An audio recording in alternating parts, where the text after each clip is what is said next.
আসলে যেটা হচ্ছে কি, মানে হ্যাঁ আপনার কথা ঠিক, এটা হলো গিয়ে অনেক নতুন একেবারে বাংলাদেশের প্রেক্ষাপটে, ঠিক আছে।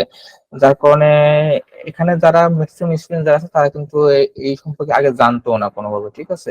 তো আপনার যেটা হয়েছে যে আমি যখন এই অ্যাডভান্স টপিক গুলা ও যখন বলতে গেছি তখন আপনারা যেটা হয়েছে যে রিলেট করতে পারতেছিলেন না, ঠিক আছে। তো আমি যেটা করছি যে আমি জানতাম, আমি যখন নিজে কাজ শুরু করছি তখন আমি নিজে এগুলো ফেস করে আসছি। তো আমি সে কারণে করছি, আমি কি আমি আমার কোর্সের মেটেরিয়ালস গুলো এমন ভাবে তৈরি করছি যাতে করে আপনারা ওই ডায়াগ্রাম গুলো দেখে বুঝতে পারেন, কারণ এই জিনিসগুলো আসলে আমি তো আপনাকে ডাটা সেন্টারে নিয়ে গিয়ে দেখাতে পারবো না, ঠিক আছে। এই সামর্থ্য তো আমার নাই, ঠিক আছে। আবার আপনাদেরও তো পসিবল না, এটা কিভাবে দেখবেন। তো আমাকে যেটা হাতে কাছে সবচেয়ে ইজিয়েস্ট হয়েছিল যে আমাদের লেকচার শিট গুলোর ভিতর ডায়াগ্রাম অ্যাড করে করে ভিজুয়াল রিপ্রেজেন্টেশন ইউজ করে এগুলো আপনাকে দেখানো, ঠিক আছে। আপনাদের দেখানো যাতে এটা আপনারা থিঙ্কিং করতে পারেন, তো বুঝতে পারেন যে হ্যাঁ এটা এভাবে কাজ করতেছে, এটা আসলে এই জিনিস, ঠিক আছে। আর যেসব টার্মিনোলজি গুলো আছে, টার্মিনোলজি গুলো আসলে যেটা বলবো, ইন্ডাস্ট্রি এক্সপিরিয়েন্স না থাকলে যেটা হয় যে মানুষ বুঝতে পারে না, ঠিক আছে। তো এই এই কোর্সটা আসলে খুবই অ্যাডভান্স একটা কোর্স, ঠিক আছে। তো যেটা কারণে হয় যে অনেক অ্যাডভান্স টপিক গুলো যেগুলো আপনারা হয়তো বুঝতে পারছিলেন না, সেগুলোকে আমি যতটা সম্ভব পারিয়েছি হলো গিয়ে নিজে ভেঙে ভেঙে দেখানোর চেষ্টা করেছি, বোঝানোর চেষ্টা করেছি। কিন্তু যেটা হবে যে জানি যে অনেকে অনেক কিছু বুঝতে পারেন নাই, যে হ্যাঁ এটা আসলে কি জিনিস, এটা কেন লাগতেছে, এই যে কেন লাগতেছে, কখন ইউজ করবো, এই এই জিনিসটা না যতক্ষণ পর্যন্ত না হলো ইন্ডাস্ট্রিতে কাজ না করা যাবে ততক্ষণ পর্যন্ত এই জিনিসটা আসলে বোঝানোর আসলে কোনো ওয়ে নাই, ঠিক আছে। যখন আপনি ইন্ডাস্ট্রিতে ফেস করবেন, যেমন আজকে অনেকগুলো আপনাদের ইউজ কেস দেখাচ্ছে, আই থিঙ্ক অনেক কিছু ক্লিয়ার হয়েছে ইউজ কেস গুলো দেখে। তো এইরকম টাইপের যখন কাজ করবেন তখনই বুঝতে পারবেন যে হ্যাঁ রিলেট করতে পারবেন, হ্যাঁ এগুলো আসলে এইভাবে কাজ করে। তো আশা করি যখন আরো বেশি প্র্যাকটিস করবেন, তারপর কোনো অপরচুনিটি যখন পাবেন এগুলো নিয়ে কাজ করতে, তখন আপনাদের এই ডাউট গুলো ক্লিয়ার হয়ে যাবে। তো সাইফুল ভাই, এখন আসেন সাইফুল, আপনি যদি কিছু বলতেন কোর্সটা করে কেমন লাগছে, কি কি শিখছেন। ভাই প্রথমে কোর্সের যে কারিকুলামগুলি সেটা খুবই চমৎকার, একদম বেসিক টু অ্যাডভান্স লেভেলের যে জিনিসটা, মানে বেসিক গাইডলাইন দিয়ে আবার আপনাকে অ্যাডভান্স সম্বন্ধে কিছু নলেজ যে দেওয়া হবে, সেটা সবার আগে আপনাকে থ্যাংক ইউ জাস্ট এরকম একটা গাইডলাইন তৈরি করার জন্য। আর যেটা হচ্ছে আমাদের বাংলাদেশে কিন্তু ম্যাক্সিমামই আপনার ওই কি জানেন মাইক্রোসফটের যে আজরে যেটা বলে সেটা শেখানো হয়, বাট খুবই AWS মনে হয় আমার এই স্টাডি মাটি প্রথম নিয়ে আসছে, আমার যতটুকু মনে হয়, আমি এর আগে কখনো দেখি নাই।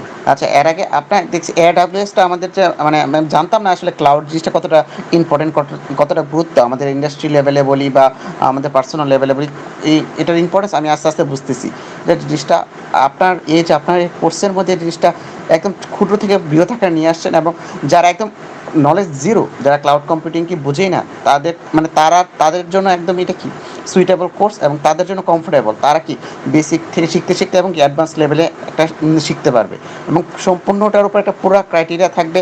এবং যেহেতু আপনার ভাইয়া ইন্ডাস্ট্রি লেভেলে এক্সপিরিয়েন্স আছে এবং জব করতেছেন, সেজন্য আমাদেরকে ক্লাসের সাথে সাথে ইন্ডাস্ট্রি লেভেলের যে এক্সপিরিয়েন্সটা সেটা দেওয়ার চেষ্টা করছেন।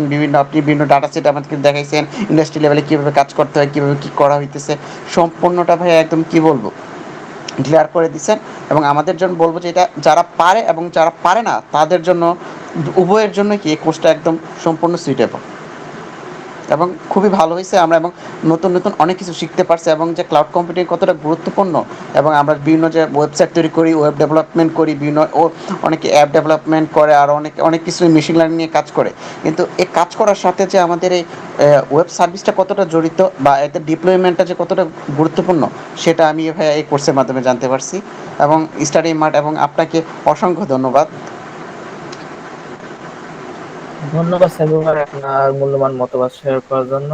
সো আই থিঙ্ক আমরা মোটামুটি আমাদের কোর্সের শেষ পর্যায়ে চলে আসছি। তো আমি যেটা বলবো, আপনাদের সবাইকে অসংখ্য ধন্যবাদ এতদিন আমার সাথে থাকার জন্য, আচ্ছা, আমার কোর্সটা কন্টিনিউ করার জন্য। হ্যাঁ ভাই, আহ হ্যাঁ আরেকটা আমান ভাই। কথা ছিল। হ্যাঁ ভাই, ভাই আপনার সাথে তো কানেকশন থাকবে আমাদের নাকি ভাইয়া? হ্যাঁ হ্যাঁ, আপনি জি, ফেসবুকে তো আমার সাথে আছেন না, ফ্রেন্ড লিস্টে? ফ্রেন্ড লিস্টে মনে হয় না, আমি রিকোয়েস্ট পাঠাবো না ভাই এখন আপনাকে। হ্যাঁ, আচ্ছা ভাই আচ্ছা। আমি আপনাকে জি, রিকোয়েস্ট পাঠাইছিলাম, অ্যাকসেপ্ট করেন নাই। এমডি সাইফুল আচ্ছা ইসলাম। আচ্ছা স্যার, সাইফুল ইসলাম না স্যার, ঠিক আছে আমি দেখতেছি, এখন দেখছি। আপনি যেটা করবেন, আপনারা হলো আমি আসলে ফেসবুকে খুব বেশি অ্যাক্টিভ থাকি না ম্যাক্সিমাম টাইমে। যেটা হয় যে লিঙ্কডইনে খুব বেশি অ্যাক্টিভ থাকে। তো আমি ফেসবুকে হলো গিয়ে যারা যারা রিকোয়েস্ট পাঠাইছেন আমি অ্যাকসেপ্ট করে নিচ্ছি। আর এরপর যদি কোনো কানেক্টিভিটি ইস্যু হয়, যেটা করবেন আমার লিঙ্কডইনের প্রোফাইলে হলো গিয়ে আপনারা ইজিলি নক করলে আমাকে পেয়ে যাবেন সাথে সাথে, ঠিক আছে? জি ভাই। কিন্তু আপনার, আমি বলবো যে আপনার লিঙ্কডইন প্রোফাইলটা খুব ভালো করে ক্রিয়েট করেন, ঠিক আছে? ইন্ডাস্ট্রিতে ঢোকার জন্য আপনার লিঙ্কডইনে একটা ভালো প্রোফাইল খুব ম্যান্ডেটরি এই যুগে, ঠিক আছে? লিঙ্কডইন ছাড়া কিন্তু অসল, ঠিক আছে? আইটি ইন্ডাস্ট্রিতে লিঙ্কডইন ছাড়া টোটালি অসল। কানেক্টিভিটি বলতে কিন্তু লিঙ্কডইন, বুঝতে পারছেন ভাই? জি ভাই।